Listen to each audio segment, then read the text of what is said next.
even more tips and tricks on DIYing your book cover. This is part 3 of book covers in general and part 2 of the DIY.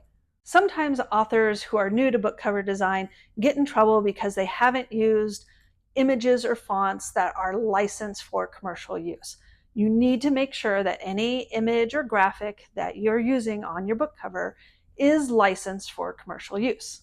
If you are using a program like Canva or like BookBrush that includes images and fonts and graphics, then you are probably covered. Check their terms of service, and oftentimes you can click on a picture, see the details, and you should be able to see the specific license for that image. But if you can't find an image you want to use using those apps, then you need to go looking at stock photo sites.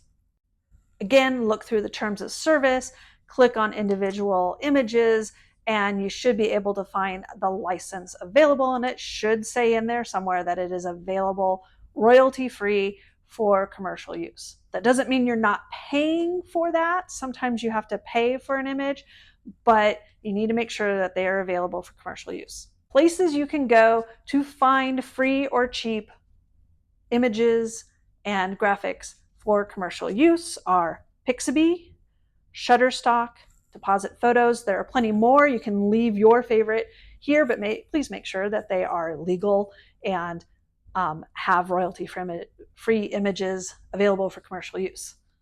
Now, Deposit Photos isn't necessarily always cheap, but they do have weekly free elements that you can download, and they run big sales usually in November and April, May through AppSumo, where you can get credits for about 50 cents a pop that never expire.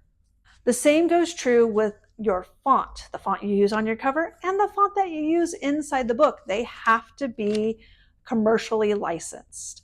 Sometimes this means paying a fee. Sometimes that fee is very reasonable, say 20 to 50 bucks. Sometimes it is less so, say $200. Sometimes you want something fun and funky for chapter headers or even a little bit on your cover, in which case, if you're looking for some free fonts that often have commercial or open licenses, then you want to go to places like Font Squirrel, Fonts 1001, and Font Space.